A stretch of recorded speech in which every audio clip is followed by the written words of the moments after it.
क्या पढ़ रहे थे?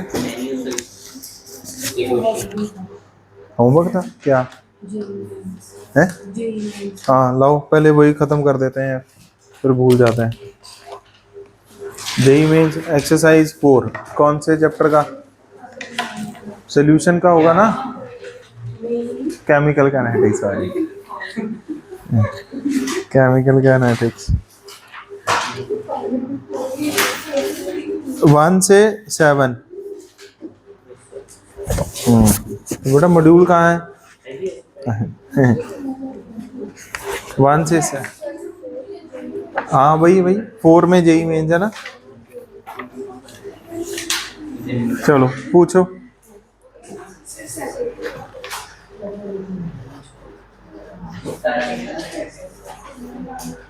है सेकंड? फटाफट बताओ 1 to 7 में। ओए सौखे सौखे क्वेश्चन पूछा करो यार। अच्छा हाँ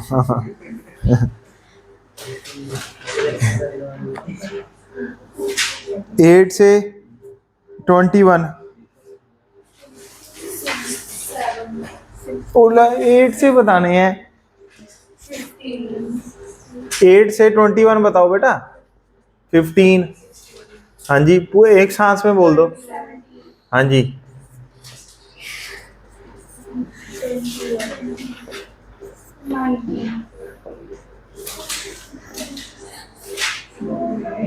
आप एक सांस में बताया। मैंने बहुत बार तंबोला खेली समझ रहे? तो I am very good in numbers. ऐसे फटाफट बोलोगे तो देखो।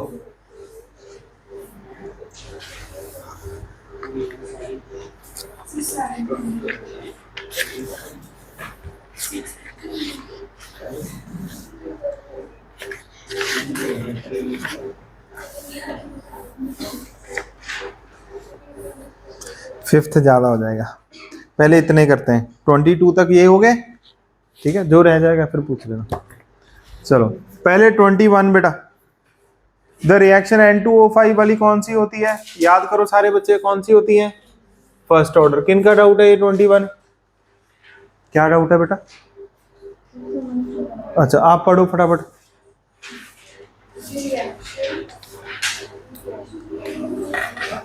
बेटा इनू नहीं पूछना तुसी जो मन चाहता पूछो। ऊंची पढ़ो बेटा। The reaction follows first order kinetics.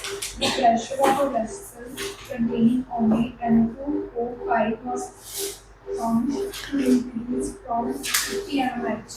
तो इसका मतलब क्या हो गया? जो प्रेशर है बेटा किसका? N2O5। N2O5 हमारा रिएक्टेंट है कि नहीं है यार बोल दो। इसके A0 की वैल्यू कितनी दी हुई है? 50 mm ऑफ Hg। वैसे तो A0 नहीं है ये P0 है। ठीक है फिर PT की वैल्यू कितनी दे दी इन्होंने? 87.5 mm ऑफ Hg दे दिया बेटा। ठीक है कितने टाइम में दे दिया ये?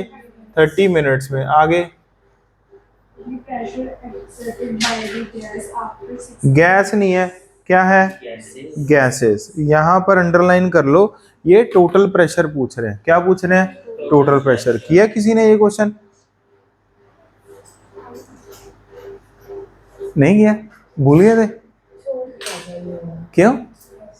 अच्छा टोटल प्रेशर पूछा है, गैसेस पूछा ना, गैस नहीं पूछा। क्या पूछा है? तो अंडरलाइन द वर्ड कौन सा? गैसेस। अब आप बताओ बेटा क्या करोगे? देखो कितने टाइम बाद पूछा है?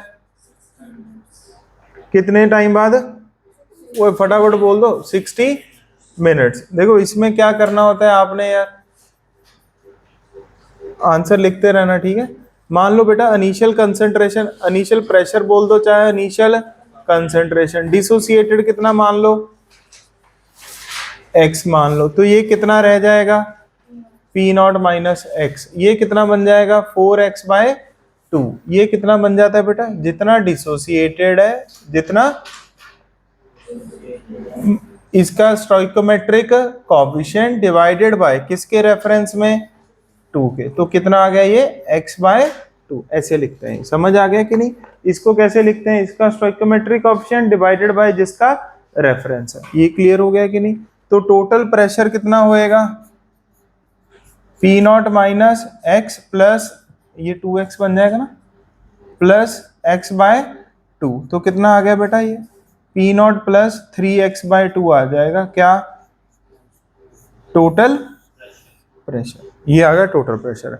अब मेरे को अगर x की वैल्यू कौन से टाइम के बाद पता लग जाए, 60 मिनट्स के बाद, तो अपना आंसर आ जाएगा कि नहीं आ जाएगा, बोल दो।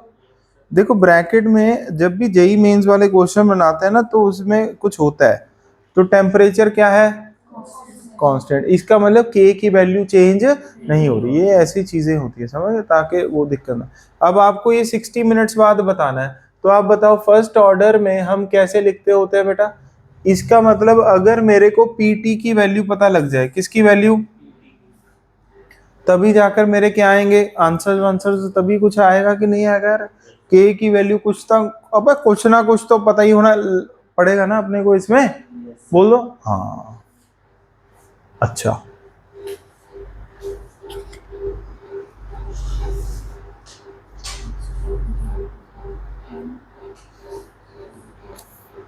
अब देखो पहले प्रेशर कितना था, हाँ ये थोड़ा लेंथी क्वेश्चन है, बोलो थोड़ा लेंथी क्वेश्चन है। ये देखो पहले, अब आप बताओ बेटा इनिशियल प्रेशर कितना था, केस नंबर 1, पहले सुन लेना यार, केस नंबर 1 कितना था, ये 50 mm।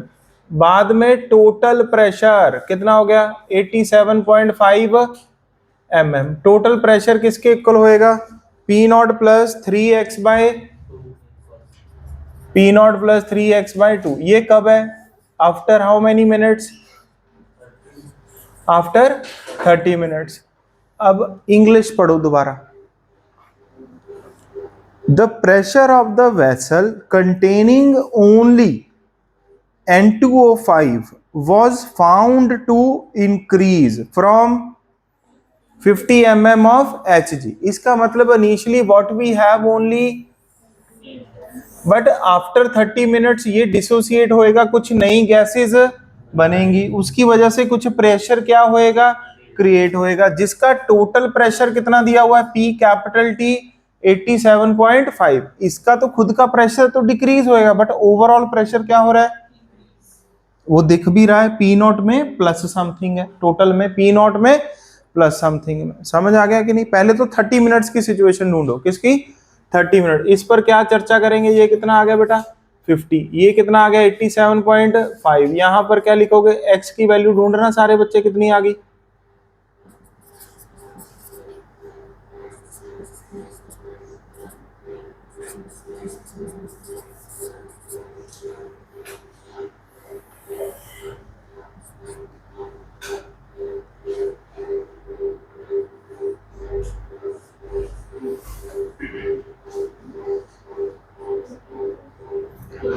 ट्वेंटी 25 आ गई कि नहीं आ गई यार।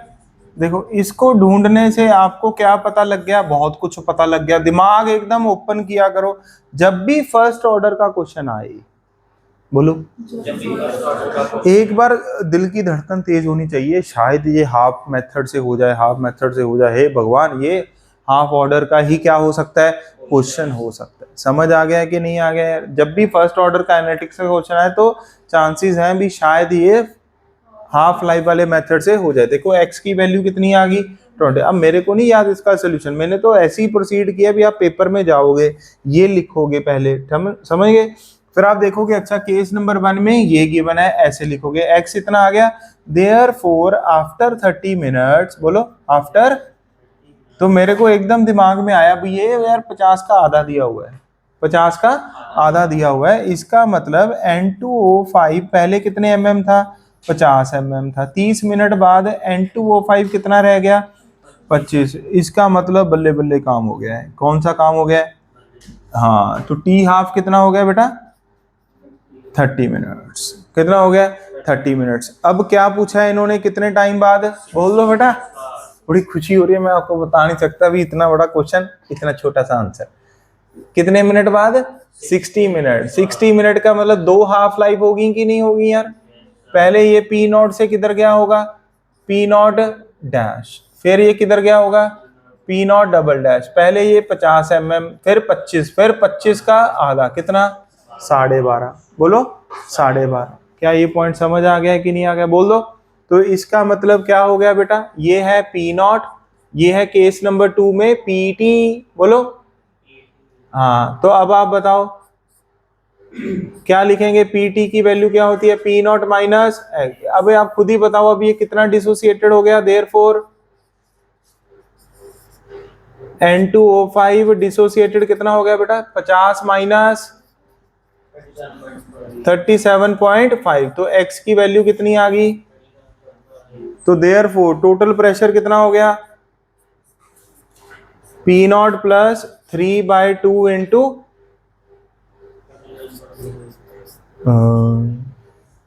लिख, समझ गए कि नहीं? आपने किया था क्यों? फिर डाउट तो इसने पूछा। ऐसे नहीं यार, मतलब कईयों की कैलकुलेशन में दिक्कत होती है, कईयों को जैसे इनका दिक्कत ये इन्होंने छोड़ी थी, समझ गए? मतलब मेरे को पहले ये पता होना चाहिए भी डाउट क्या है, समझ गया? कैसे भी कि अपने अपने नहीं नहीं, ये तो है। मेरे को बड़ी खुशी हुई यार भी, मैं अकेला नहीं हूँ दुनिया में। मैं भी ऐसे था, स्टार्टिंग पढ़ ली, एंड में छोड़ दे, वही पेपर में आ गया। कोई बात नहीं यार, मजाक कर रहे हैं यार। अरे 21 आपने किया था क्यों? अच्छा ठीक है, आपने होमवर्क किया?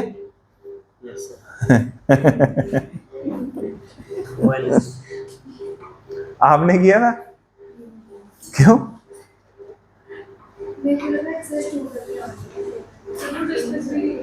एक्सरसाइज टू डिस्कस नहीं आई क्या?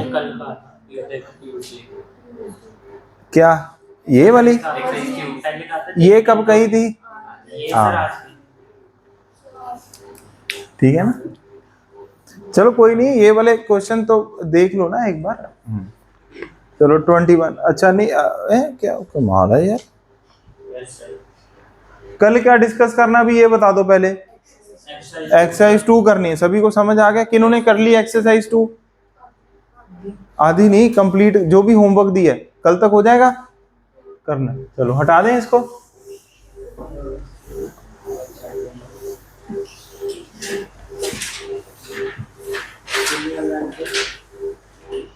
वो करो यार इसको, अच्छा केमिकल का एनालिसिस रह जाएगा, मैं आपको बताऊं। 21 हो गया बेटा। अगला कौन सा क्वेश्चन है? 19। ये किन का डाउट है? हाँ जी बेटा, क्या डाउट है? देखो, फॉर द इक्विलिब्रियम दिया, डेल्टा एच इतना दिया, the ratio of the activation energy of the forward and the reverse reaction is इतना, तो बता दो कितना। समझ गए? अरे हमने ग्राफ से किया था ना।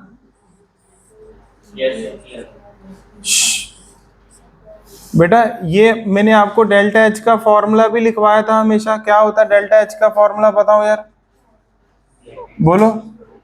ये फॉरवर्ड एक्टिवेशन एनर्जी है और ये बैकवर्ड है। डेल्टा एच की वैल्यू क्या होती है, बोलो। ओए डेल्टा एच की वैल्यू क्या बताई थी मैंने आपको? ई फॉरवर्ड माइनस ई बैकवर्ड। ये चाहे एंडो हो चाहे एक्सो, कोई फर्क नहीं पड़ता। अब हो जाएगा बेटा, इसको लिखो, हिंट लिखो।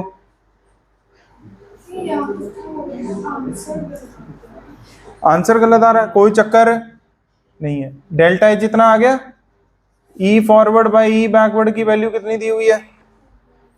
2/3। बेटा दो इक्वेशन, दो वेरिएबल्स पुट अप कर दो, डेल्टा एच की वैल्यू -40 पुट अप करके जो भी आ रहा है आंसर। समझ गए? और बोल दो। हाँ 19 हो गया।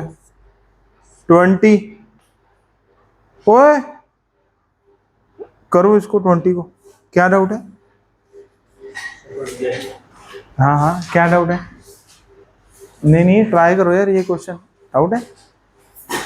किन का डाउट है? 20 है, मतलब ऐसे क्वेश्चन हमने काफी किए हैं, तो मैं चाहता हूं आप करो। ओके, नहीं होगा कल पूछ लेना। 17, दो रिएक्शंस दिए हैं, identical pre exponential factor. What do we mean by Riyan बेटा प्री एक्सपोनेंशियल फैक्टर? बोलो, सबसे पहला अल्फाबेट कौन सा आता है?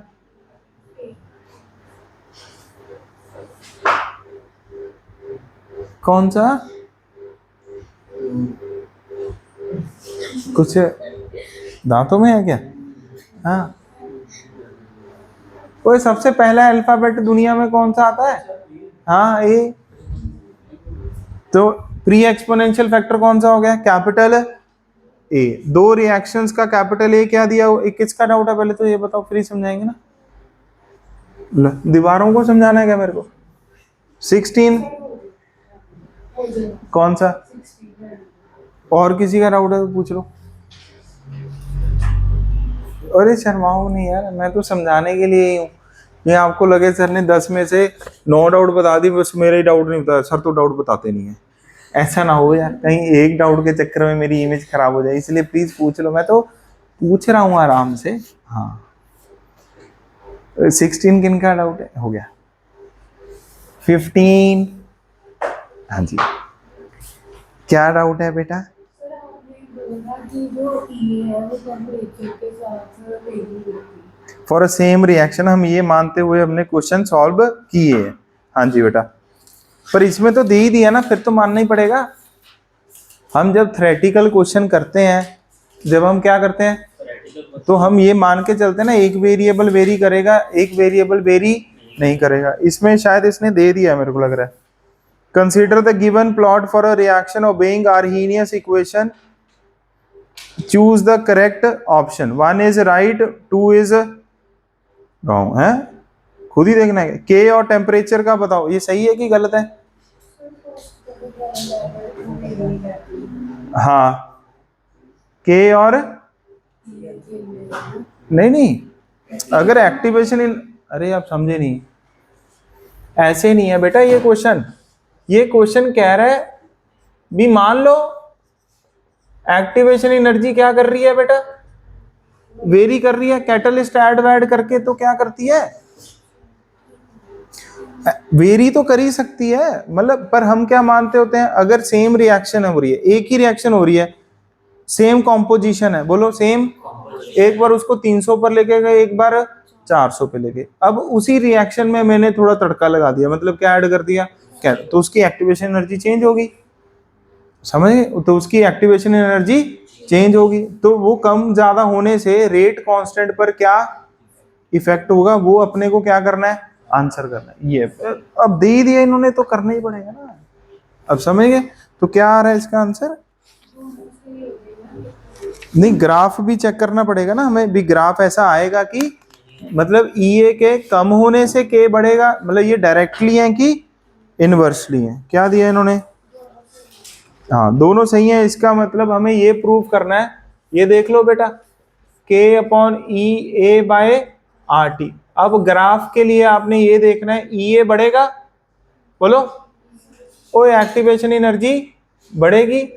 तो मैंने आपको बताया था भी जो भी नंबर 1 से ग्रेटर होता है, अगर उसकी पावर बढ़ती रहे, उसकी पावर, तो ये नंबर भी क्या होता रहता है, इंक्रीज। क्या होता रहता है, इंक्रीज। तो के क्या होता रहेगा बेटा, डिक्रीज। इसका मतलब दोनों में कैसा रिलेशन आएगा, इनवर्स आएगा। तो वो हमें फर्स्ट ग्राफ से दिख रहा है। समझ आ गया कि नहीं आ गया ये पॉइंट?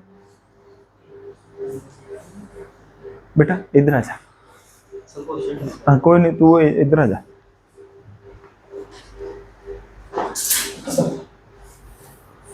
सेकंड और सिक्स्थ, हाँ जी बेटा। हाँ, ये रेडियो एक्टिव का इन्होंने इधर डाल दिया, पर कोई चक्कर देखें क्या? नो नो नो, आपको नहीं पता ये वुड सैंपल की में चक्कांगे। No no no no no, लिख दो, लोही सर लिख दो, लोही सर हो जाएगा। The ratio of carbon 14 by carbon 12 in a piece of wood is 1/8 part that of atmosphere. If half life of carbon 14 is, वैसे तो इसको ऐसे करना है आपने, मेंटल एबिलिटी से की है। कैसे?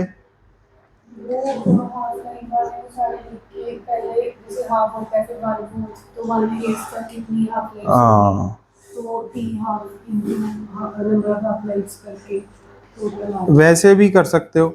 मतलब ये ऐसा कह रही हैं भी देखो the ratio of carbon 14 by carbon, मतलब उसमें ज्यादा करोगे ऐसे क्वेश्चन तो बेटर है, कंफर्टेबल रहोगे। लिख दो लोही सर, लिख दो।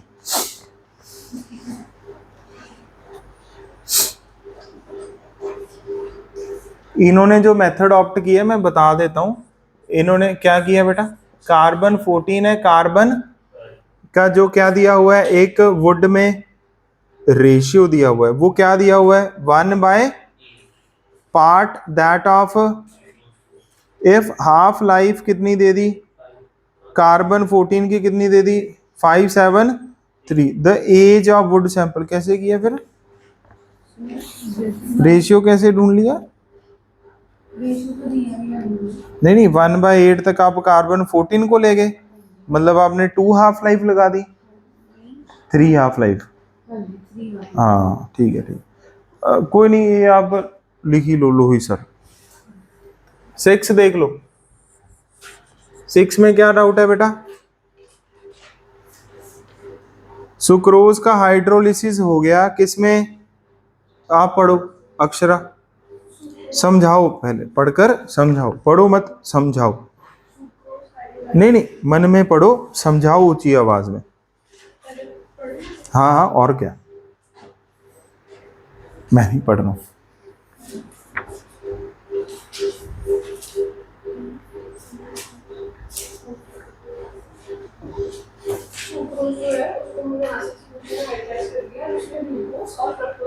बन गया,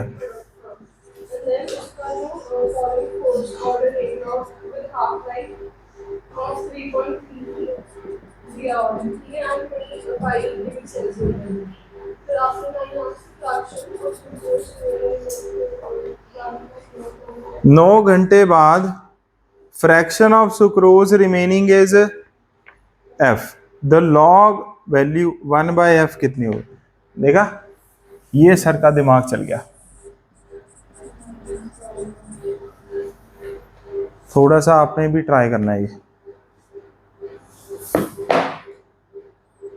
समझ रहे हो। जैसे हमने याद है 14.14 वाला क्वेश्चन किया था, मैंने कहा था ये √2 होता है, ऐसे ही 3.33 देख के कैसे कमेंट किया मैंने, क्योंकि लॉग आ गया था ना, तो मेरे को लगा 1/3.33 होता है। अब ये थोड़ा थोड़ा स्किल्स जो है सर, ये कैसे आएंगी हमें, ऐसी बेटा, जैसे मैं आपको समझा दिया, आपके दिमाग में थॉट प्रोसेस बिल्ड हो गया। 2 क्वेश्चन बता दिए मैंने, 14.14 वाला और 3.33 वाला, तो आप अब मैथ को थोड़ा थोड़ा क्या करना स्टार्ट कर दोगे, रिलेट। अब कितने घंटे बाद पूछा इन्होंने, बताओ मेरे को, 9 आवर्स बाद। बोलो किधर, 9 आवर। डाउट किन का, पहले तो ये बताओ क्या डाउट है, क्यों बेटा, ये क्या नहीं समझ आया, बताओ। नहीं नहीं, क्वेश्चन क्या समझे हो आप, सुक्रोज कौन सा ऑर्डर काइनेटिक्स फॉलो कर रहा है, फर्स्ट ऑर्डर में हाफ लाइफ कितनी दी है, 3.33। तो मैंने आपको ये बताया भी, एक बार पक्का ये चेक किया करो, क्या ये हाफ लाइफ का क्वेश्चन तो नहीं, क्या ये, हाँ हाफ लाइफ का क्वेश्चन में आपको एग्जामिनर टाइम का रेशियो देगा तो कंसंट्रेशन फाइंड आउट करनी है, कंसंट्रेशन देगा तो टाइम। ये याद है वो स्ट्रेटेजी, हाफ लाइफ क्या क्या बताया था, टोटल टाइम डिवाइडेड बाय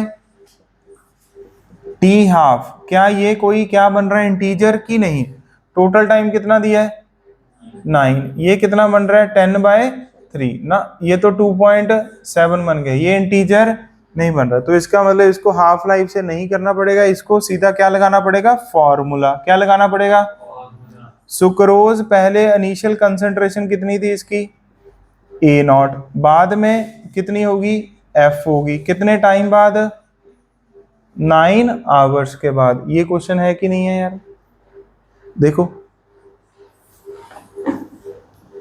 नहीं F नहीं हुई, वो तो फ्रैक्शन ऑफ क्या है, सुक्रोज रिमेनिंग इज F, मतलब आफ्टर 9 आवर्स कितनी होगी भूमि, 80 होगी कि नहीं होगी।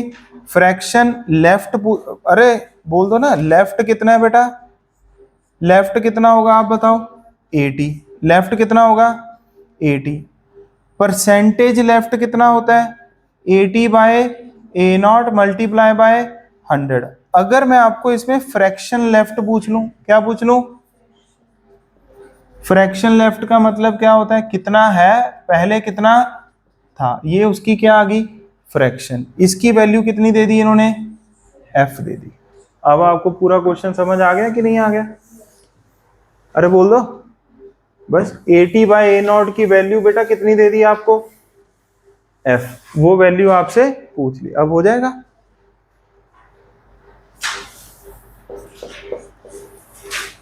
बोलो kt इक्वल टू बेटा ln a0/80।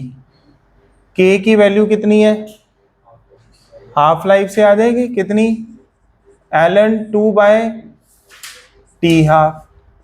टाइम कितने आवर्स दिया है अमित, 9 आवर्स बेटा। ln क्या आ जाएगा, a0/80 क्या होएगा, 80/a0 अगर f है तो a0/80 क्या हो जाएगा बेटा, वेरी वेल, कितना हो जाएगा, 1/f। तो इसको क्या लिख दोगे, ln 1/f। अब आप t हाफ की वैल्यू कितनी पुटअप कर दोगे यहाँ पे, 10/, चक दो। समझ आ गया कि नहीं आ गया? क्या नहीं समझ आया था इसमें, लैंग्वेज की कैलकुलेशन। मैंने कॉम्प्लेक्स किया था तो इंटीजर आ रहा था तो मैंने नहीं नहीं दे, इससे आएगा, आपसे क्यों नहीं हुआ था, हैं? ले ओए इज्जत दो बेटा, यही था क्वेश्चन ਨੂੰ करके आना ਆਪਾਂ पेपर ਚ। हाँ जी अपने तो हो गया था।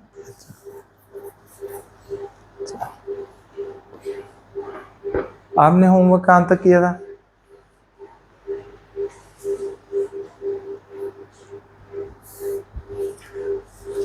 बेटा आपके सारे डाउट्स क्लियर हो रहे हैं? हाँ जी, वो कुछ लिख लिया करो। कहाँ है नोटबुक सॉल्विंग वाली, लेके आया कर बेटा, थोड़ा देखिए तो सही भी करता भी है कि नहीं। वो ट्राई करने अच्छा क्वेश्चन जाके बेटा। हाँ जी समझ गए, हो गया था क्वेश्चन है।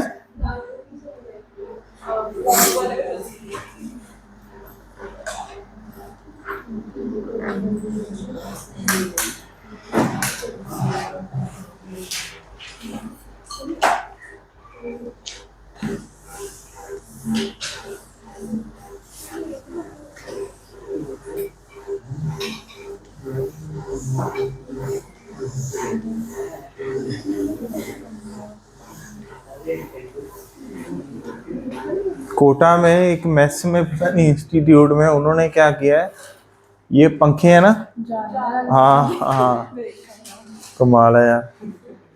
वो मतलब बच्चों को प्रमोट कर रहे हैं भी, इससे आप ऊपर मतलब वो कर सकते हो भी, और भी बहुत से रास्ते हैं, मतलब ये पंखे वाला ही है क्या, मतलब मेरे को समझ नहीं आया ये पॉइंट क्या है,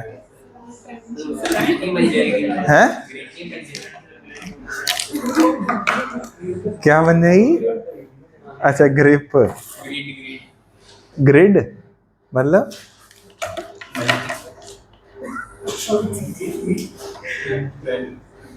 जोक था क्या पढ़ाई वाला है, मेरे को तो समझ नहीं आया। मल्टीपल लोग एक ही टाइम ओ भाई ऐसे काम नहीं करने, सोचना नहीं है अच्छा ऐसे।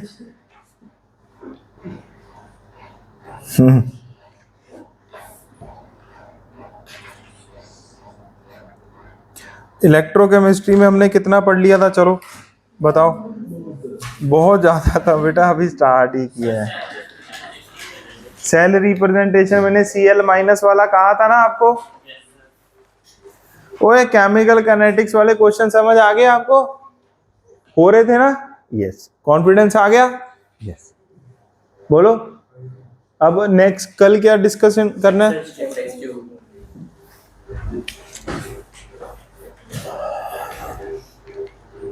ये क्वेश्चन होमवर्क था, ठीक है, किया क्या किसी ने,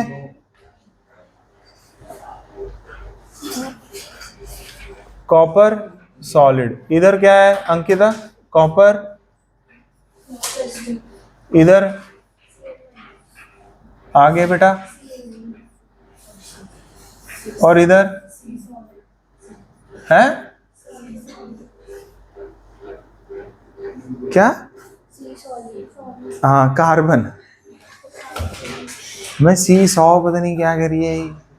हाँ यहां तक समझ आ गया सभी को? क्या किया आपने क्वेश्चन में? क्यों भूल गए बेटा? नोट से रिवाइज ही करना है। हाँ जी बोल ओए मैनू आए दसो बेटा, पहले एनोडिक कंपार्टमेंट कौन सा है? ये वाला कौन सा है? कैथोडिक। अब आप बताओ एनोड की रिएक्शन बताओ मेरे को।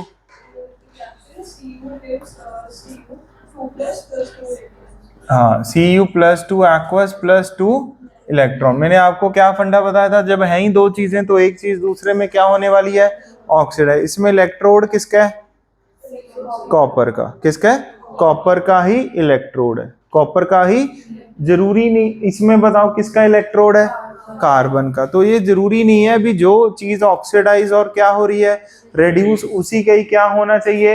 इलेक्ट्रोड। ऐसा बिल्कुल भी जरूरी नहीं है। आपको बहुत सारी एग्जांपल में कार्बन प्लैटिनम दिखेगा, ज्यादातर कौन दिखेगा? कार्बन। क्यों? सस्ता होता है ये। क्या होता है ये? सस्ता। हाँ हाँ इंडस्ट्री में बेनिफिट तभी है। अब आप बताओ कैथोडिक कंपार्टमेंट में क्या इक्वेशन लिखेंगे? कैथोड पर हमेशा क्या होता है बेटा? रिडक्शन। क्या होता है? रिडक्शन। हाँ जी, क्या इक्वेशन लिखेंगे?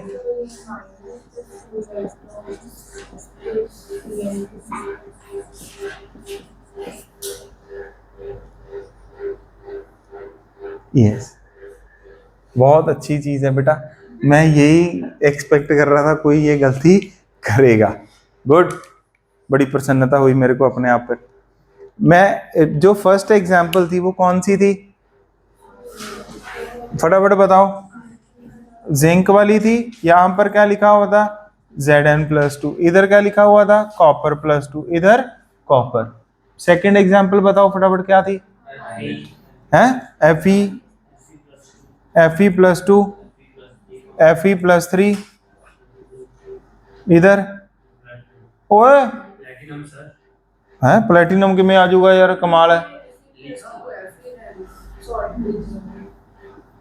हाँ इधर हाँ फिर आई कही था प्लेटिनम। समझ गए? इस वाले क्वेश्चन में तो ये क्लियर है भी। बच्चा कहेगा सर देखो जिंक से Zn+2 गए, कॉपर +2 से कॉपर गए, Fe से Fe+2 गए, Fe+3 से Fe+2 गए। ऐसा नहीं होता। बोलो ये मैंने नहीं समझाया और ना ही ऐसा होता है, पर दुनिया ऐसे समझ लेती है। हमें ऐसा नहीं समझना बेटा, हमें ये समझना ये एनोड है, इस पर क्या होएगा हमेशा? ऑक्सीडेशन। ये कैथोड है, इस पर क्या हो रहा है? रिडक्शन। लकीली इसमें कॉपर +2 और कॉपर ऐसा लिखा हुआ है। क्यों? ये कॉपर किस में है? सॉलिड में। ये कॉपर +2 किस में है? एक्वस में। और ये ही इलेक्ट्रोलाइट होता है। क्या होता है ये? चलो कुल मिला के बात ये है, कैथोड पर हमेशा क्या लिखते हैं? रिडक्शन। क्या लिखते हैं? रिडक्शन। ये बेटा रिडक्शन नहीं हुई, इससे तो चार्ज ही नहीं बैलेंस हुए। आप बताओ Cl- का Cl2 में जाना रिडक्शन होगा कि Cl2 का Cl- में जाना रिडक्शन होगा? कैसे पढ़ते थे? Change in oxidation number. इसका ऑक्सीडेशन नंबर बेटा -1, इसका 0, तो ये तो ऑक्सीडेशन हो गया ना यार। क्या हो गया ये? ऑक्सीडेशन। ये क्या हो गया? रिडक्शन। तो हम ये वाली इक्वेशन लिखेंगे, चाहे ये पहले लिखा हो चाहे ये, वो उसका कोई रेलेवेंस नहीं होता। ठीक है, इसलिए ये अच्छा क्वेश्चन है, इसलिए ये क्या है? अच्छा क्वेश्चन। ठीक है, तो हम कैथोडिक कंपार्टमेंट में अब सुंदर हैंडराइटिंग में क्या लिखेंगे? Anodic compartment. क्या लिखेंगे? Anodic compartment. क्या लिखेंगे बेटा? Copper solid, copper +2 aqueous. कितने इलेक्ट्रॉन? 2 इलेक्ट्रॉन। साथ में कौन सा कंपार्टमेंट? Cathodic compartment. यहां पर अब आप प्रितांशी क्या लिखोगे? Cl2 गैस बेटा, साथ में 2 इलेक्ट्रॉन। इधर क्या आ गया? 2Cl- aqueous. ये आ गया कि नहीं आ गया? क्लियर? कोई हाँ ना बोलो। हाँ। अब यहां पर कौन सी रिएक्शन लिखेंगे? Overall reaction. चलो ओवरऑल रिएक्शन में बताओ आप, 2-2 इलेक्ट्रॉन बैलेंस्ड हैं क्या? यस, तो कॉपर सॉलिड। फिर जब आपने बैलेंस किया तब आपको नहीं लगा भी यार दोनों एक तरफ ही आ गए हैं? बेटा आप नींदों में क्यों बोल रहे हो? हाँ, उच्ची बोला करो, उच्ची। भाई के साथ लड़ते हो? हाँ, वैसे बोला करो। अच्छा, ये पॉइंट समझ आ गया कि नहीं?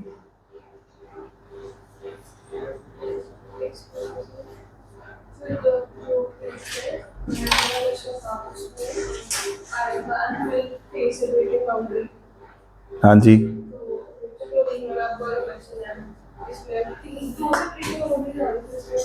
दो,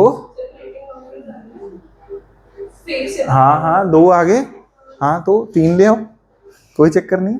ये कोई रूल नहीं है भी एक ही फेस सेपरेशन होएगा। ये बेटा ऐसा ना, Cl माइनस ये Cl2 ये सॉलिड, तो तीनों अलग अलग है तो अलग अलग लेना पड़ेगा। ऐसा कुछ नहीं है भी एक फेस सेपरेशन होना चाहिए दो ना। उस कंपार्टमेंट को कैसे बना है वो अपना कोई चक्कर नहीं है, बस ये फेस सेपरेशन बताता है। कितने होते हैं ऐसा कुछ फिक्स्ड नहीं होता ये, ठीक है। जैसे इसमें देखो कॉमा लिखा है, क्यों? इन दोनों का फेस क्या है? सेम, इसलिए कॉमा लिख दिया। समझ आ गया कि नहीं आ गया? पानी में ये भी तैर रहा है, ये भी तैर रहा है, समझ गए क्या? चले आगे।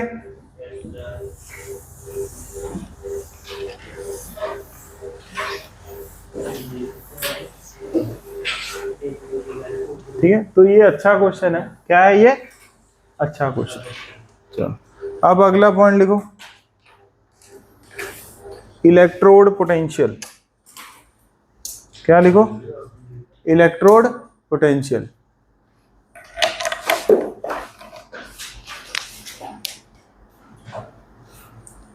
फर्स्ट पॉइंट लिखो, नेचुरल, देखो, natural tendency of a substance, natural tendency of a substance to release or gain electron, natural tendency of a substance to release or gain electron when dipped, जब उसको डिप किया जाए, when dipped into solution of its own ions, when dipped into solution of its own ions।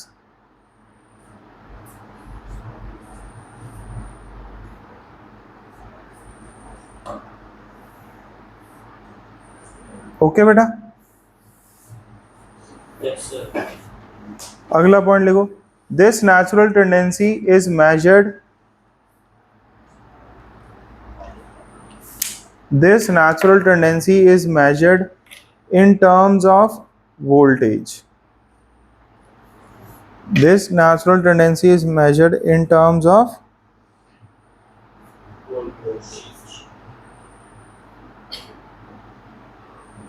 known as electrode potential, known as electrode potential।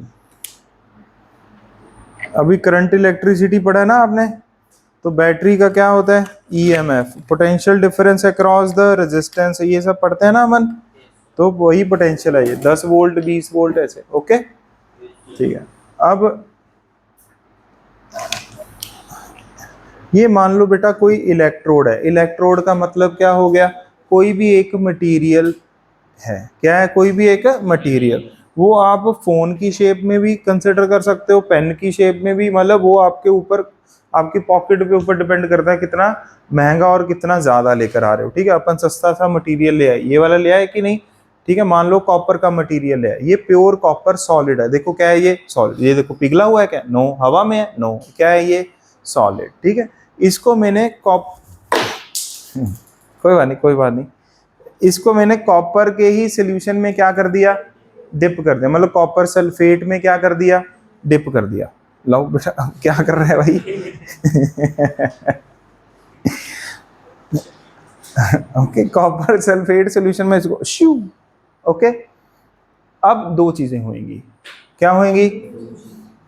इससे copper nickel के solution में आएगा। Sir कैसे? Copper +2 में आता रहेगा, कॉपर, या फिर जो कॉपर +2 सॉल्यूशन में है वो इससे चिपकता रहेगा, इससे चिपकता रहेगा।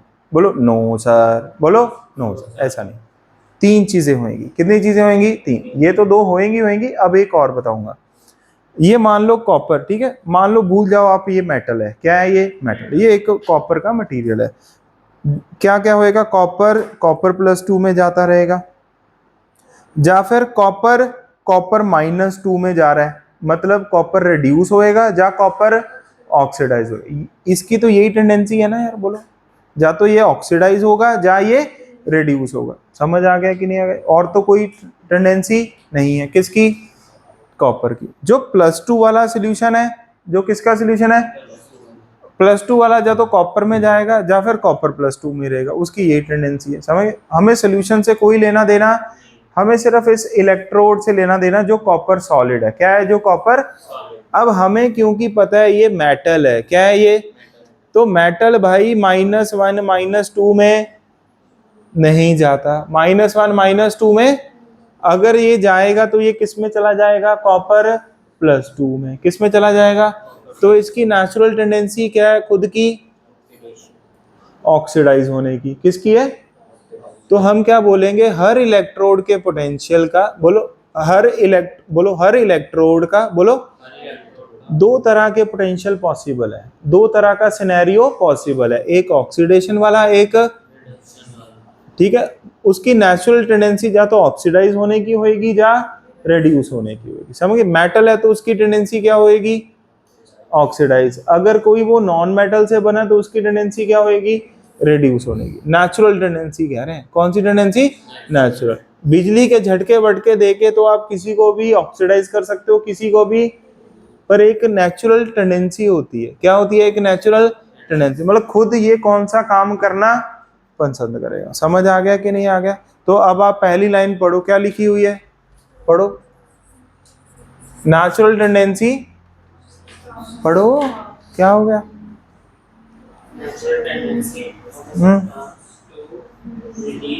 गेन इलेक्ट्रॉन, या तो वो अपने ही सोल्यूशन में। समझ आ गया कि नहीं आ गया? ठीक है, या तो गेन करेगा या रिलीज करेगा। इसको इंग्लिश क्या बोल दी बेटा मैंने?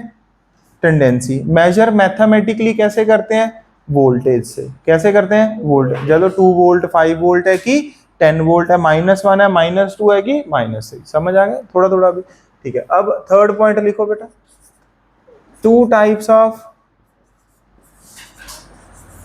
ये सब थ्योरेटिकल पॉइंट है, इस पर कभी कोई क्वेश्चन नहीं आता। ये तो जस्ट आपको वैसी नॉलेज के लिए बता रहा हूं। 2 टाइप्स ऑफ इलेक्ट्रोड पोटेंशियल। एक होता है बेटा ओपी, मतलब ऑक्सीडेशन पोटेंशियल। एक होता है रिडक्शन पोटेंशियल। इसको ऐसे लिखते हैं बेटा, ई पैरों में ओपी, इसको ई पैरों में आरपी।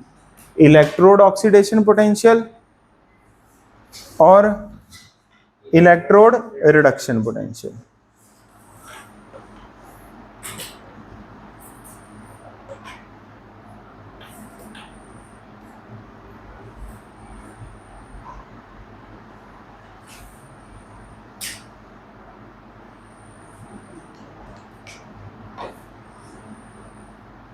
अब अगला पॉइंट लिखो,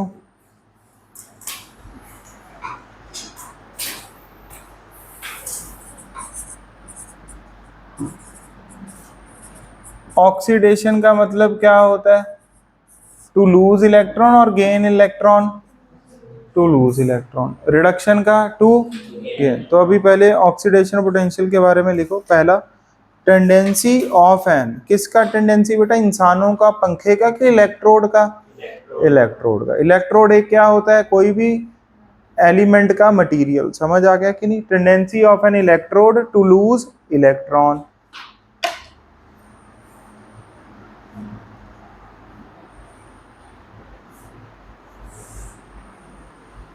tendency of an electrode to lose electron. Second point लिखो,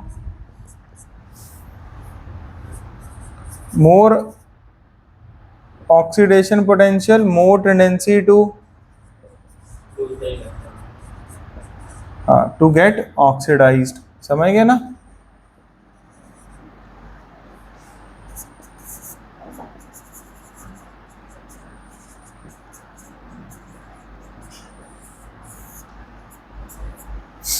रिडक्शन पोटेंशियल लिखो।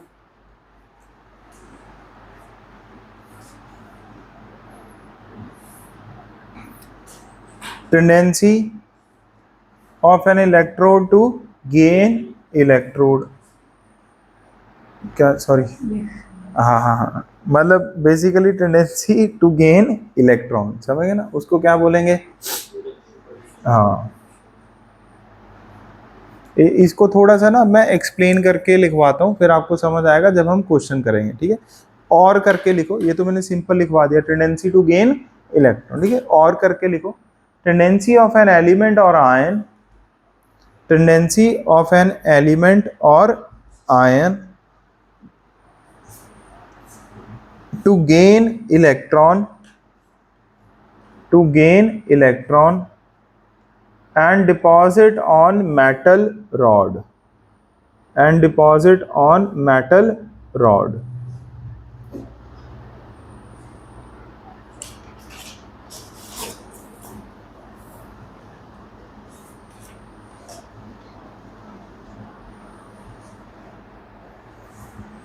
ठीक है, डिपॉजिट ऑन मेटल रॉड। अगला पॉइंट लिखो, more the value of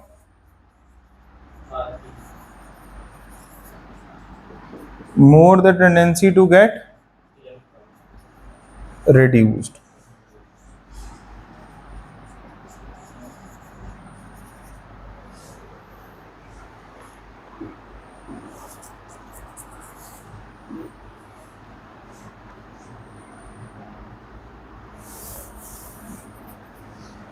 okay बेटा, अब देखो होता क्या है असली में, वो आपको समझाते हैं, ठीक है। ये एक कंटेनर अपन ने कंसीडर कर लिया, ये एक मेटल का इलेक्ट्रोड है, क्या है, एक मेटल का क्या है बेटा, ये इलेक्ट्रोड है। ऑब्वियसली मेटल कभी -1 -2 में नहीं जाता, तो हमें कैसे पता लगेगा भी मेटल का नेचुरल टेंडेंसी क्या है, ऑक्सीडाइज होने का कि रिड्यूस होने का, ये कैसे पता लगता है, मतलब कैसे डिफाइन करता है। अब आपने असली में समझना, पहले मैंने आपको 3 कॉन्सेप्ट बताए थे ना, पहले मैंने आपको 2 बताए थे, फिर मैंने 3 बताए, अभी मैं आपको दोबारा कितने बताऊंगा, 2, ठीक है। पहले आपको एक सिस्टम समझाना था इसलिए, ठीक है। अभी ये वाली डेफिनेशन में देखो क्या लिखा है, किसकी डेफिनेशन में क्या लिखा है, टेंडेंसी ऑफ एन एलिमेंट और आयन टू गेट, नहीं, टू गेन इलेक्ट्रॉन, समझ गए ना, देन डिपॉजिट ऑन, यही लिखा है कि नहीं लिखा, ठीक है, ओके। अब ऐसा होता है बेटा, जैसे ही हम ये वाले मेटल को इसी के ही बनाए हुए सॉल्यूशन में क्या कर दें, मान लो मेटल का स्टेट है +2 है, मान लो कितना है बेटा, M+2, ये किस चीज का मेटल है, M, किसका है ये, M का। जा तो देखो इसमें 2 प्रोसेस होंगे जब आप इसको डिप करोगे, ऑब्वियसली M से क्या बनेगा, जा तो बेटा, जा फिर M+2 से क्या बनेगा, M, बस ये 2 में से एक क्या होने वाला है, सिनेरियो, ठीक है ना, 2 में से एक सिनेरियो होएगा, या तो A होएगा, जा फिर क्या होएगा बेटा, B, ओके, या तो A होएगा, जा B होएगा, एक चीज ऑक्सीडाइज होएगी, या फिर रिड्यूस, ये होगा। अगर तो ये वाला सिस्टम हो रहा है, क्या वाला सिस्टम हो रहा है, तो हम बोलेंगे मेटल की टेंडेंसी होती है ज्यादा क्या होने की, ऑक्सीडाइज होने। अगर ये वाला सिस्टम हो रहा है प्रैक्टिकली, तो हम क्या बोलेंगे, यार मेटल की ज्यादा टेंडेंसी है किसकी, रिड्यूस होने की। अगर आप उसी को उसी के सोल्यूशन में डालोगे, तो वो प्लस वाला किस में रिड्यूस होना चाहेगा, नॉर्मल स्टेट में, किसमें, नॉर्मल स्टेट में। समझ आ गया कि नहीं आ गया, ठीक है। ये वाली ऑक्सीडेशन है कि रिडक्शन है, इसको बोलते हैं EOP, क्या बोलते हैं, ये तो हो गया प्रैक्टिकली देख लेना। EOP की वैल्यू मान लो 2 वोल्ट होएगी, कितनी होएगी, 2 वोल्ट। ये क्या है बेटा, रिडक्शन पोटेंशियल, क्या है ये मान लो -1 वोल्ट है, कितना है। अब आपको पता लग रहा है EOP पॉजिटिव है, ERP तो कौन सी टेंडेंसी ज्यादा है, ऊपर वाली टेंडेंसी ज्यादा है। अगर मान लो ये -2 होती, ये +2 होती, तो हमें पता लग जाती ये वाली टेंडेंसी ज्यादा है, ये वाली टेंडेंसी कम है, तो मेटल क्या होना पसंद करता है, रेड्यूस। अब ध्यान से सुनो, मेटल क्या पसंद करता है, रेड्यूस होना। मेटल रेड्यूस होने का मतलब डज नॉट मीन मेटल -1 या -2 में जाता है। मेटल का रिडक्शन का मतलब क्या होता है, उसका सोल्यूशन एम में आना, समझ आ गया? ऐसा नहीं है एम को ले जाओ, ये बच्चे ऐसा विद टाइम मान लेते हैं। मेटल का रिडक्शन डज नॉट मीन -1 से -2 -3। मेटल के रिडक्शन का मतलब क्या होता है?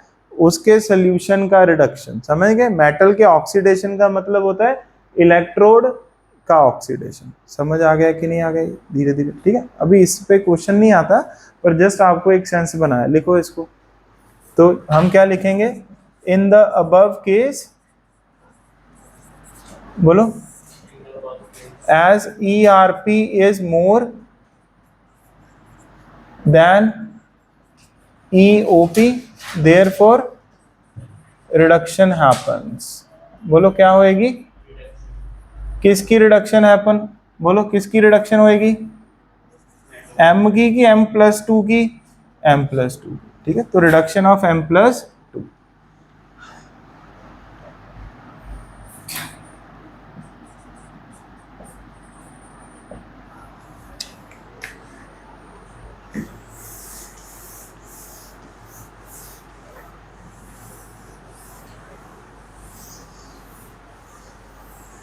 हर इलेक्ट्रोड की आपको प्रैक्टिकली इंडस्ट्री में 2 वैल्यूज मिलेंगी, एक ओपी वैल्यू, एक आरपी वैल्यू। जो बड़ी वैल्यू है उसको क्या बोल दोगे? वो वही काम करेगा जो बड़ी वैल्यू होगी। जो छोटी वैल्यू है वो काम वो अपनी मर्जी से नहीं करेगा। हाँ, थप्पड़ थप्पड़ मारोगे तो वो काम भी कर देगा, मतलब बिजली के झटके भटके देके, समझ गए क्या? ऐसे 1-2 क्वेश्चन करते हैं।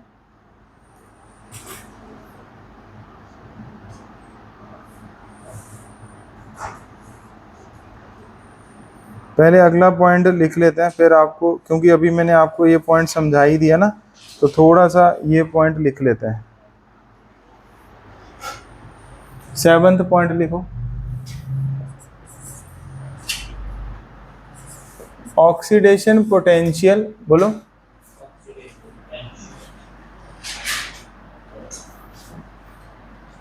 Equal to negative of reduction potential.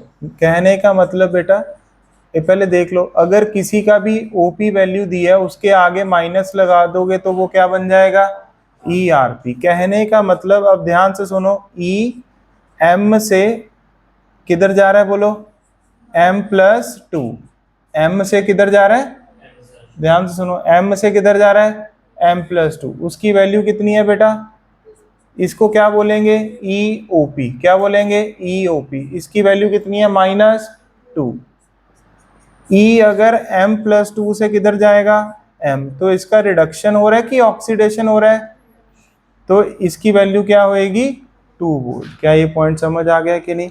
अगर EOP पॉजिटिव है तो ERP नेगेटिव, ERP नेगेटिव तो EOP पॉजिटिव। ये कभी नहीं होएगा अगर एक 4 है तो एक 6 होएगा। नो, एक 4 है तो दूसरा -4, एक 6 है तो एक -6, एक 3 है तो एक -3। आपको रिडक्शन पोटेंशियल दिया होएगा तो आप बड़े प्यार से क्या फाइंड आउट कर सकते हो? Oxidation potential. समझ गए? Very important formula. EOP and ERP for same स्पीसी। बोलो, समझ गए ना?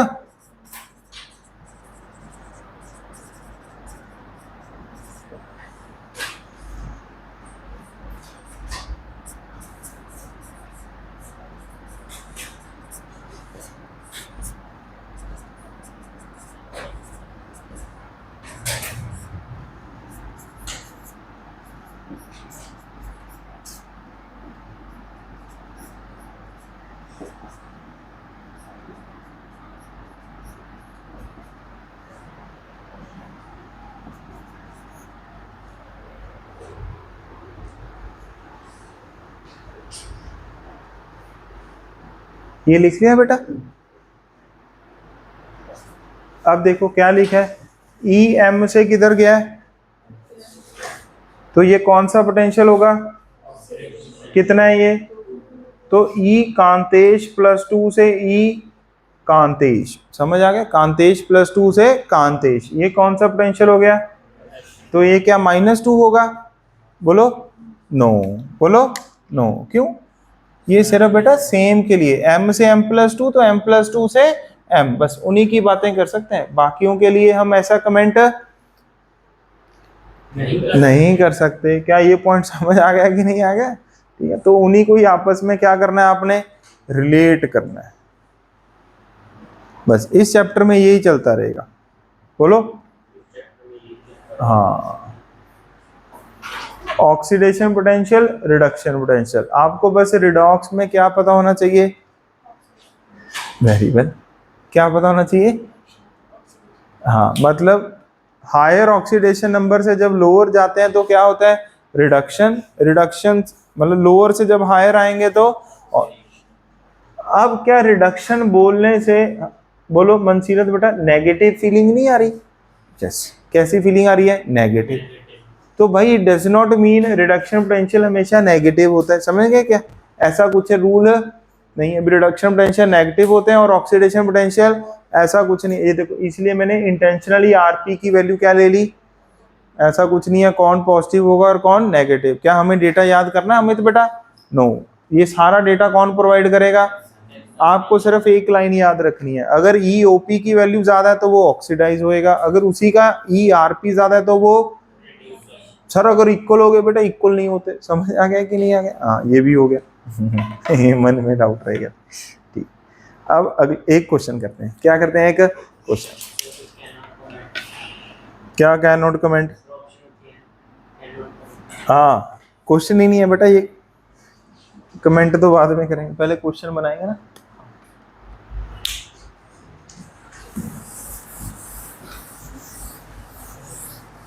अभी तक हमने सिर्फ एक ही चीज काम की पड़ी है, तो वाटर ब्रेक कर लो बस, ये ईओपी माइनस ईआरपी, इसमें कुछ नहीं करेंगे।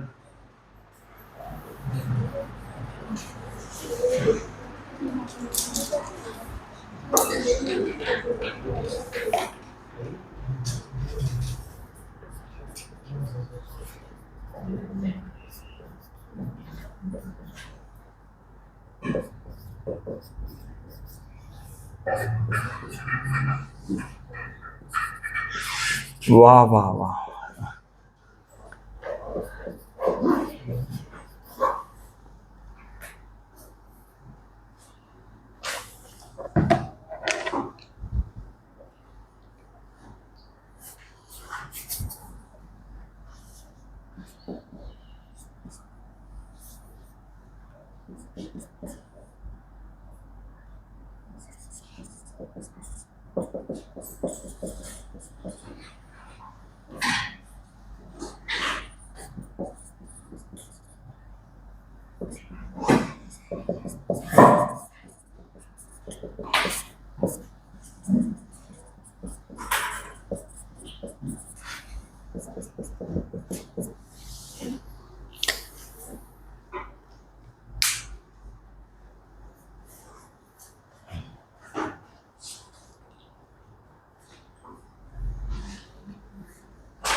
ठीक है, पहला क्वेश्चन लिख लिया सभी ने।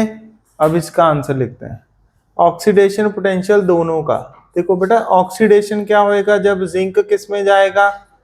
Zn से Zn+2, तो उल्टा लिखना है कि नहीं यार? तो आगे क्या आ जाएगा बोल दो सिमरन बेटा? 0.76। ये इंपॉर्टेंट है, ये क्वेश्चन पक्का आता है ये बोर्ड्स में, मैं आपको बताऊं। और दूसरे का तो क्या है दिया हुआ पहले से ही? ईओपी, बोलो ईओपी। देखो ईओपी नेगेटिव दिया हुआ है कि नहीं? तो ऐसा कुछ नहीं होता, अभी ओपी पॉजिटिव भी आएगा, कुछ भी हो सकता है। ऐसी बेटा ईआरपी, ईआरपी का मतलब रिडक्शन। Zn जब +2 से किधर जाएगा? Zn। क्या आपको ये इक्वेशन लिखनी आ गई कि नहीं आ गई बेटा? कोई दिक्कत तो नहीं इसमें सभी को? ठीक है, Zn+2, तो ये कितना आ गया? -0.76 वोल्ट। ये बेटा कॉपर +2 से जब कॉपर जाएगा तो इसका नेगेटिव हो जाएगा कि नहीं? Which is 0.34 volt. ठीक है,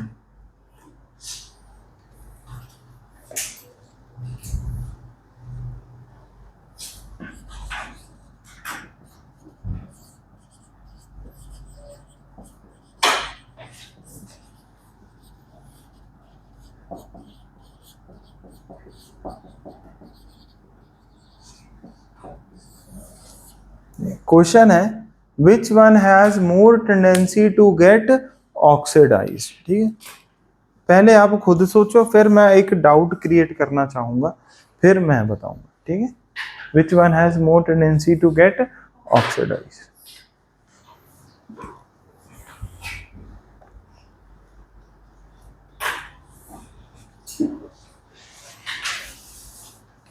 एक स्टूडेंट को, मतलब मैं उसके फ्रेम ऑफ रेफरेंस में जाके भी अपने को क्या डाउट बन सकता है वो मैं पूछना चाहूंगा। देखो, जब भी ऐसा कोई क्वेश्चन आएगा, आपने कुछ आंसर तो सोच लिया होगा कुछ ना कुछ। ठीक है, पहले आपके दिमाग में ये आना चाहिए भी हमें बेटा 4 सिनेरियो दिए हुए हैं। कितने सिनेरियो दिए हुए हैं? 4 सिनेरियो दिए हुए हैं। अब इसमें आपने ये सोचना होता है भी कौन ऑक्सीडाइज होगा। देखो, कॉपर ऑक्सीडाइज हो सकता है, किस में जा सकता है? पर कॉपर +2 फर्दर ऑक्सीडाइज नहीं हो सकता। क्यों? क्योंकि दिए ही नहीं हुआ कोई +3 +4। जिंक ऑक्सीडाइज हो सकता है, क्यों? होकर ये किस में जाएगा? +2 वाला फर्दर ऑक्सीडाइज नहीं हो सकता। क्यों? दिए ही नहीं हुआ कोई +3 +4 का डेटा। तो इसका मतलब आंसर जा तो कॉपर आएगा, जा क्या आएगा? समझ आ गया कि नहीं? पहले तो हमें इन चारों में से 2 ऑप्शन हटा दिए, तो अब आंसर क्या आएगा? इंग्लिश क्या थी? टेंडेंसी। इंग्लिश क्या थी? Tendency of copper to oxidised into copper +2। English क्या थी? Tendency of zinc to get oxidised into zinc +2। कितना है इसका? कॉपर से कॉपर +2, इसका कितना है? 0.76। तो बड़ी वैल्यू कौन सी है? जिंक वाली। तो इसका मतलब विनर कौन हो गया बेटा? तो देयरफॉर जिंक क्या होएगा? ऑक्सीडाइज्ड होगा। तो देयरफॉर ये कैसा एजेंट होएगा?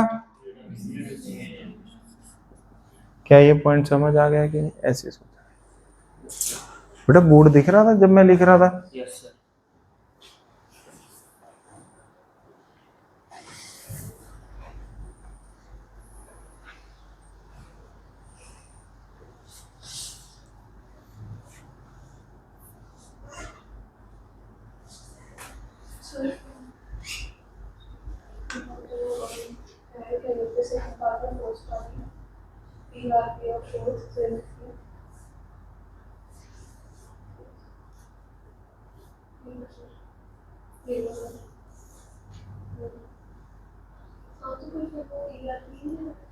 ERP है? हाँ, मैंने तो लिखा ही है तभी तो। हाँ हाँ, वो तो क्वेश्चन था ना, ERP दोनों का लिखो, मतलब ऑल्दो एक का गिवन था, एक का गिवन नहीं था। हाँ।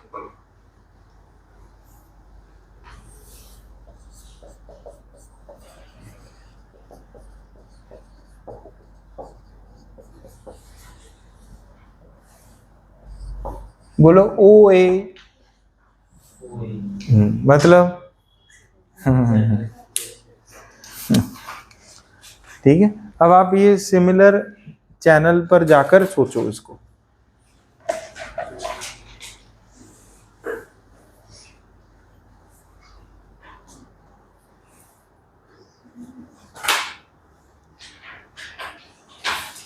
सोचो बेटा, उनको भी थोड़ा आराम करने दो। ठीक है,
ठीक है, सोचा आपने कुछ?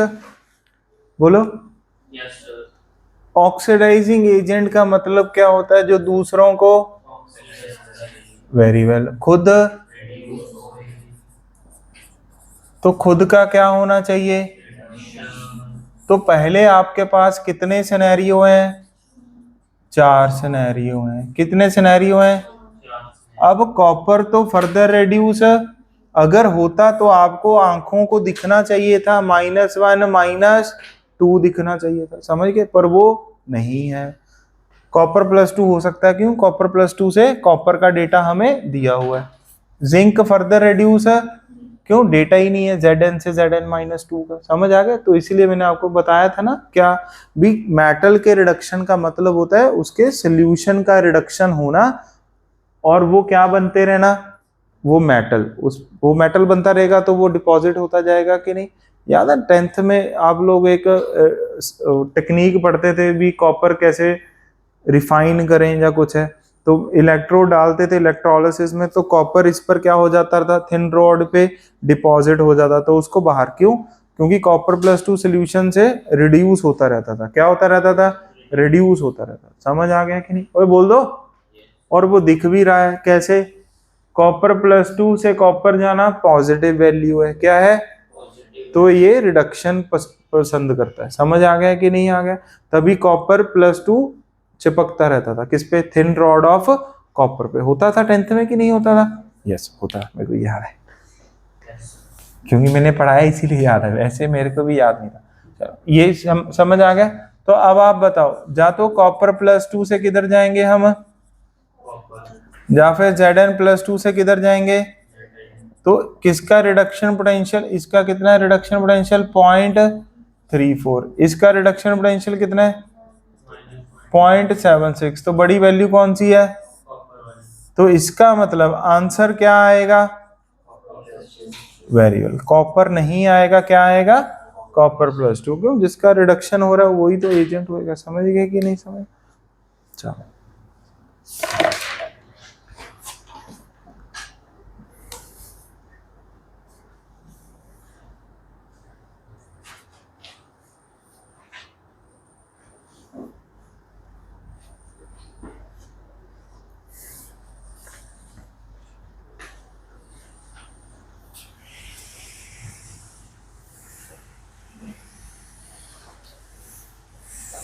अगली हेडिंग लिखो, स्टैंडर्ड इलेक्ट्रोड पोटेंशियल। इससे पहले हमने सिमरन बेटा कौन सी हेडिंग पढ़ रहे थे अभी तक? Electrode potential. अभी कौन सा वर्ड आ गया? इसका क्या मतलब होता होगा? बोल दो। है कॉमन? क्यों? एडवांस। ले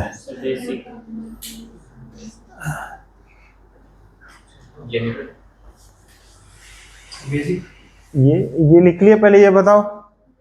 है मेरे को बड़ी डिफरेंट वो कैब सुनने को मिली, पर अच्छा लगा।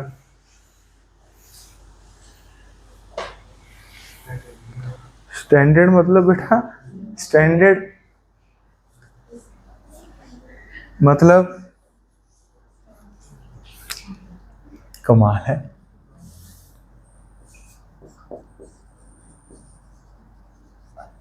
समझ गए?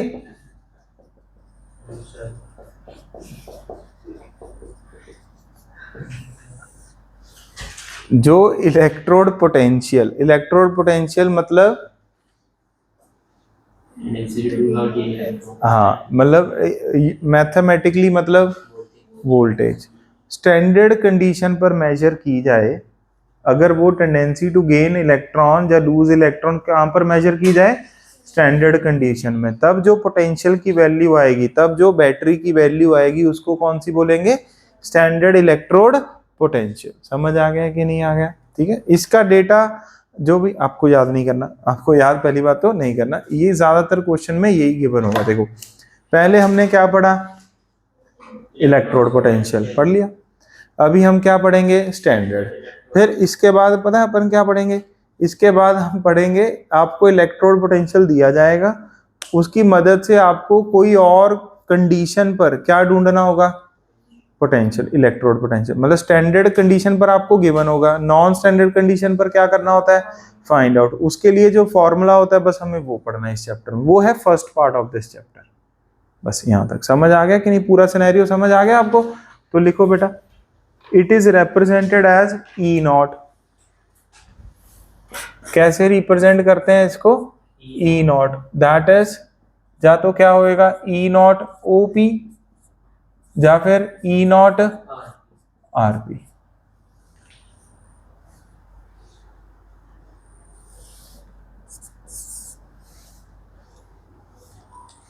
ई नॉट और O P, E not R P. अब लिखो, ये भी लिख देते हैं, ये भी लिख देते हैं।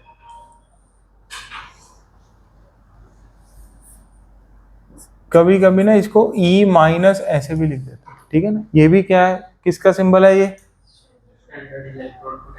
हाँ, मतलब दोनों में से कोई भी सिंबल चल सकता है, ठीक है ना। चलो लिखो,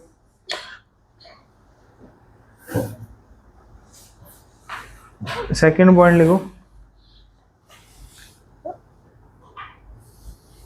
मेजरमेंट ऑफ पोटेंशियल, किसका potential, very well, measurement of potential of an electrode in standard conditions.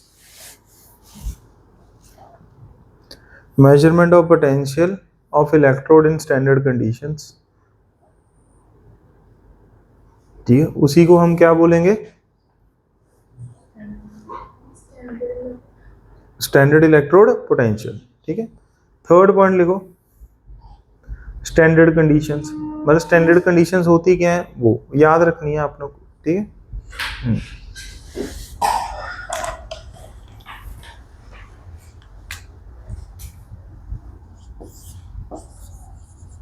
For electrolyte, electrolyte मतलब जो चीजें टूट जाएं, जो सोल्यूशन के बारे में बातें करें। For electrolyte concentration should be 1 molar, मतलब कंसंट्रेशन कितनी होनी चाहिए, अगर कोई गैसेस वगैरह प्रेजेंट है, क्या प्रेजेंट है बोलो, जैसे Cl2 से Cl माइनस या Cl माइनस से Cl2 इवॉल्व हो रही है, तब भी गैसेस वगैरह हो रही है ना। और रिडक्शन में हमने आज एक, कोई बात नहीं, हमने आज एक क्वेश्चन किया था ना रिडक्शन में, Cl2 से क्या बना था, Cl माइनस, तो किसका रिडक्शन हुआ बेटा, Cl2 का, किसका, तो Cl2 कितनी हो, Cl2 क्या है, गैस है कि एक्वस है, गैस है, तो Cl2 गैस है, तो गैस के लिए हम ऑलवेज क्या लिखते होते हैं, प्रेशर। तो Cl2 गैस का अगर प्रेशर 1 बार है, क्या है अगर, और उसका क्या हो रहा है, रिडक्शन हो रहा है, और हमने उसकी टेंडेंसी क्या कर ली, मेजर कर ली, वो जो टेंडेंसी कहलाएगी वो कौन सी टेंडेंसी कहलाएगी, स्टैंडर्ड इलेक्ट्रोड रिडक्शन टेंडेंसी कहलाएगी। समझ आ गया कि नहीं। अगर उसका प्रेशर 1 बार नहीं है कोई और 2-3 बार है, तो वो रिडक्शन टेक्निक तो है बट वो स्टैंडर्ड नहीं है, समझिए। तो जा तो आपको लिक्विड फॉर्म में चीजें मिलेंगी, जा गैसियस फॉर्म में। अगर कोई लिक्विड में ऑक्सीडाइज हो रहा है या रिड्यूस हो रहा है, तो उसके लिए कितनी होनी चाहिए, उसके लिए क्या होनी चाहिए, कंसंट्रेशन कितनी। अगर कोई गैसेस में है, देखो for gases pressure should be 1 बार।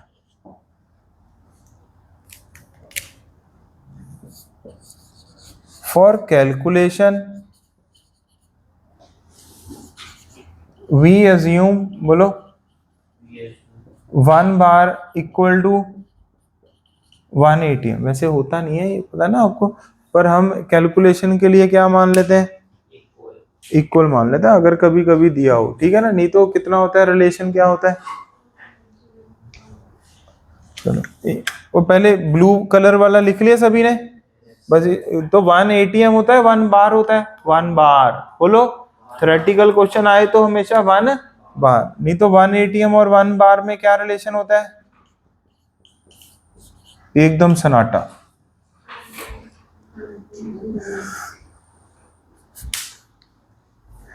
ठीक है,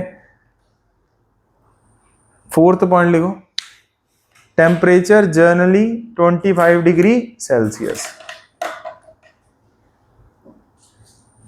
टेम्परेचर जनरली 25 डिग्री सेल्सियस। अगर कोई एग्जामिनर जिद ही कर दे, वैसे एग्जामिनर तो देखो जिद नहीं करते जेई और नीट वाले, पर इधर उधर टेस्ट सीरीज वाले जरूर जिद कर देते हैं, टेम्परेचर बताओ स्टैंडर्ड कंडीशन पे, तो होता नहीं है डिफाइंड वैसे टेम्परेचर, पर अगर उसने 4 ऑप्शन दे ही दिए तो 25 डिग्री को क्या कराना, टिक कराना। वैसे स्टैंडर्ड कंडीशन टेम्परेचर मेंशन्ड नहीं है एनसीईआरटी में, ठीक है, तो हम एनसीईआरटी को रेफरेंस मानते हैं, तो जनरली क्या बोल देते हैं, बट 25 डिग्री सेल्सियस मतलब कितने केल्विन हो गया। हाँ, फिफ्थ पॉइंट लिखो, ये भी कितने तरह का होगा यार, फटाफट लिखना है। 2 types of standard electrode potential, कौन सा, एसआरपी, एसओपी, जिसको क्या लिखेंगे, ई नॉट आरपी, और क्या लिखेंगे, ई नॉट ओपी।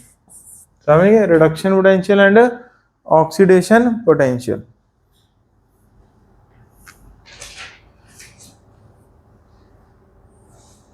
अगला पॉइंट लिखो, if standard electrode potential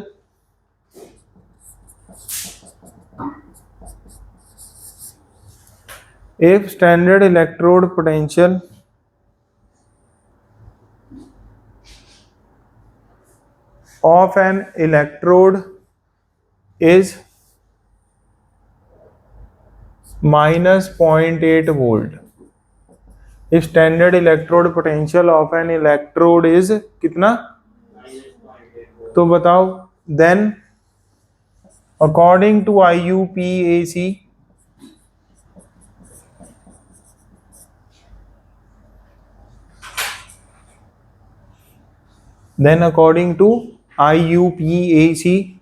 it will be SRP, it will be considered as SRP। मतलब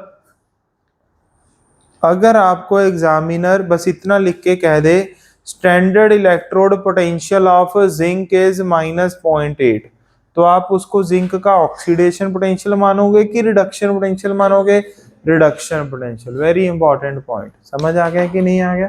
तो आईयूपीएसी ने ये कह दिया भी भाई अगर कभी भी आपको या तो मेंशन्ड हो भी ये ओपी है ये आरपी, अगर मेंशन्ड नहीं है तो हमेशा उसको क्या मानो, तो हम क्या लिखेंगे, तो ई नॉट आरपी की वैल्यू दे दी कितनी, -0.8 वोल्ट, तो अपने आप ई नॉट ओपी की वैल्यू कितनी आ जाएगी इस केस में, 0.8 वोल्ट। बस आज प्लस का माइनस और माइनस का बेटा प्लस, ये सीखना है आज, बहुत इजी है केमिस्ट्री, समझ गए। क्यों, कौन सी क्लास से स्टार्ट होती है, 9th क्लास से स्टार्ट होती है। मैथ कौन सी क्लास से स्टार्ट होता है बेटा, नर्सरी से स्टार्ट हो जाता है, समझ गए, बोलो 1 2, समझ गए कि नहीं। केमिस्ट्री में एटम्स वगैरह कौन सी क्लास से स्टार्ट होते हैं, 6, चलो 6 मान लो, वो नर्सरी, अपन 6, देखो 10 साल का फर्क है बेटा, 4th 5th जाके, चलो 4th 5th मान लो, फिर भी 8 साल का फर्क है, 7 साल का फर्क है। केमिस्ट्री लेट स्टार्ट हुई, तो केमिस्ट्री का लेवल क्या होएगा, कम होएगा, मतलब level in comparison to being asked in NEET and JEE, ये कह रहा हूं मैं। क्या मतलब, अल्फाबेट तो बेटा नर्सरी में,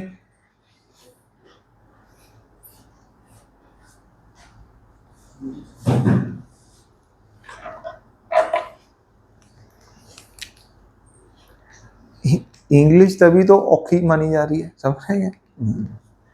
अगला पढ़ लिखो, ये खत्म हो गया, एसआरपी क्या हो गया, खत्म हो गया।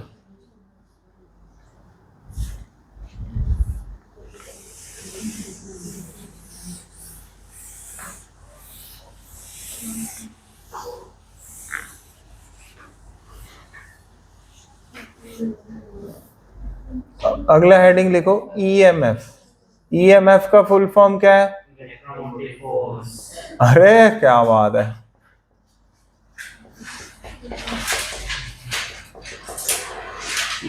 EMF of the battery is this, EMF of the battery is that. समझ गए कि नहीं? EMF इतनी है, दसो की नहीं है। यही क्वेश्चन चल रहा है KCL KVL में कि नहीं? अब तो चलो आप लोग आगे कौन से चैप्टर पर आ गए? कैपेसिटेंस में आ गए ना। रेजिस्टेंस वाला तो क्या हो गया, खत्म हो। आपको तो तारें अभी चमकने लगी हैं कि ये पैरेलल जा रही है, ये पैरेलल ही है।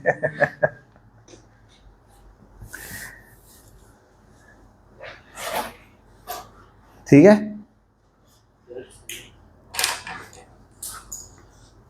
लिखो।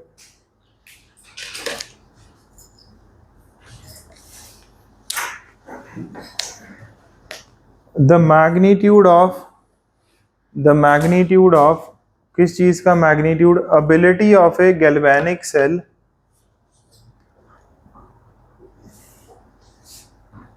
the magnitude of ability of a galvanic cell to push the electron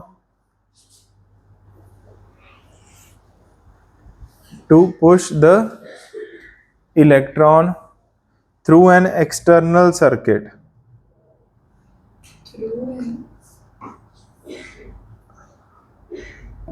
The magnitude of ability of a galvanic cell to push electron through an external circuit is called EMF of the cell.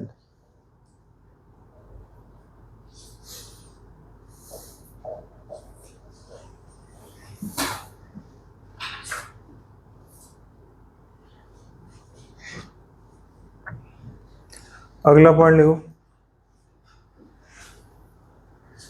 EMF of a cell is equals to EMF of a cell फिर equal to लगा देना cell potential. क्या लगा देना? Cell potential. तो question में cell potential दिया हो चाहे क्या दिया हो, EMF। बात क्या है बेटा? सेम। ठीक है, ओके। इलेक्ट्रिक फील्ड वगैरह लगाते हैं ना, फिर उसको वायर से क्या करते होते हैं? कनेक्ट करते हैं ना। क्यों? इलेक्ट्रिक फील्ड लगा दिया कंडक्टर के अक्रॉस। किसके अक्रॉस? तो एक जगह विद इन अ सेकेंड क्या होएगा? इलेक्ट्रॉन एक साइड पर आ जाएंगे, बाकी एक साइड पर। इंटरनल इलेक्ट्रिक फील्ड के कारण क्या होएगा? करंट बंद हो जाएगा ना। फिर इसीलिए क्या लगाते हैं? वायर लगाते हैं, और साथ में एक बैटरी, ताकि वो इलेक्ट्रिक फील्ड चलती रहे है ना। ऐसे ही कुछ होता है। चलो रहने दो। अब अगला पॉइंट वेरी इंपॉर्टेंट। ठीक है, आज का सबसे इंपॉर्टेंट फॉर्मूला। पहला डेफिनेशन लिख लिया बेटा, सेकंड पॉइंट लिख लिया, थर्ड लिखो। EMF of a cell is equals to ERP of cathode, ERP of anode. Reduction potential of cathode minus reduction potential of anode. It is known as, what do we mean by that? It is known as E cell. इसी को ही क्या बोलते हैं बेटा? E cell। ऐसे ही E not cell क्या हो जाएगा? Standard EMF of the cell. क्या हो जाएगा बोलो? ये क्या होएगा? E nought RP cathode minus बोलो E नॉट RP एनोड। क्या ये पॉइंट समझ गए कि नहीं? ठीक सर, इसका क्या मतलब है? इसका मतलब ये है बेटा, भी जब हमने सेल बनाया था, कौन सा सेल बनाया था बोलो? ओए गैल्वेनिक सेल बनाया था कि नहीं? उसमें एक कौन था? Anodic compartment. एक कौन था बोलो? ओए एक कौन सा था? Anodic compartment. एक कौन सा था बेटा? तो कैथोडिक पर हमें कौन सा पोटेंशियल लिखना है? Reduction potential. एनोडिक पर ऑल्दो एनोड पर हो क्या रही है? ऑक्सीडेशन। क्या होती है?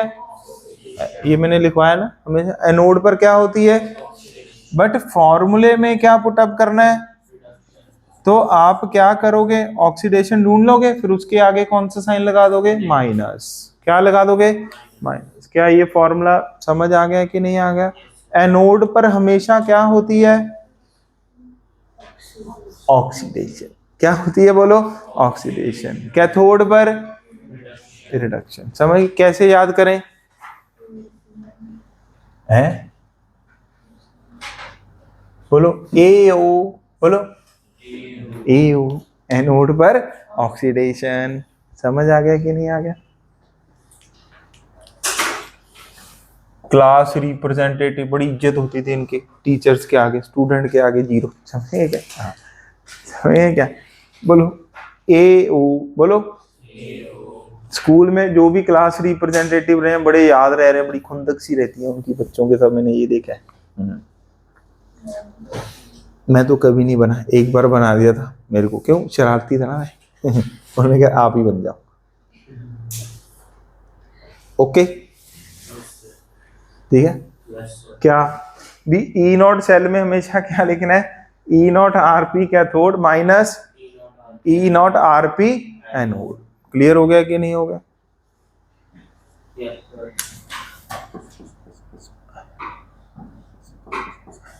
अब क्वेश्चन तो कर नहीं पाएंगे पर कुछ तो करेंगे ही बेटा। हाँ लिखो, E not cell is equal to E not RP cathode minus E not RP anode. अब मैं ये चाहता हूं आपको सिर्फ एक ही फॉर्मूला याद करना है, इस पे स्टार मार्क कर दो, 10-15 कर दिए। यस। अब मैं ये चाहता हूं, अब बिग बॉस ये चाहते हैं बेटा, आप आरपी कैथोड को, किसको, आरपी कैथोड ही रहने दो, एनोड को ओपी लिखो। क्या लिखो, तो क्या लिखोगे, माइनस ऑफ ओपी एनोड लिख दोगे कि नहीं यार? वो देख लो, तो माइनस माइनस क्या हो गया, तो एक और फॉर्मूला आ गया आपकी जिंदगी में, माइनस ई नॉट ओपी, मतलब प्लस ई नॉट ओपी आ गया कि नहीं आ गया? वो बोल दो। यस, ये दूसरा फॉर्मूला आ गया। अब बिग बॉस ये चाहते हैं अगला फॉर्मूला आप खुद बनाएं। देखो क्या बनाओगे बेटा, आरपी को ओपी लिख दो। क्या लिख दोगे आगे, कौन सा sign, minus EOP cathode minus EOP, मतलब माइनस आरपी एनोड। और क्या फॉर्मूला बन जाएगा, E not cell equal to minus E not OP cathode plus E not OP anode. इतने सारे फॉर्मूले बन गए, आप पागल हो जाओगे। बोलो, इसलिए बेटा हम सिर्फ एक ही फॉर्मूला याद करेंगे और हमेशा इसी को ही क्या करेंगे, अप्लाई। प्लीज इसको आप भूल, मतलब सोचना भी मत भी मैं ये वाला याद करूंगा, नो, नेवर एवर। ओके, बोलो। हाँ, ये वाले इसलिए लिखे हैं भी मान लो कल को ऑब्जेक्टिव टाइप क्वेश्चन में आपको पूछ लिया जाता है ना, ई नॉट सेल का क्या क्या फॉर्मूला इसमें से नहीं है, तो आपको कैसे मैनिपुलेट करना है ये समझ आ गया कि नहीं आ गया सभी बच्चों को? अरे बोल दो। ओके है, तो आज कोई होमवर्क नहीं है क्योंकि होमवर्क सिर्फ केमिकल काइनेटिक्स है। कल हम इसका होमवर्क क्या कर सकते हैं, हाँ, तो इसीलिए प्लीज आप इसको क्या करके आना, पढ़ कर आना बेटा, याद करके आना। बोलो हाँ हाँ, तो मेरे को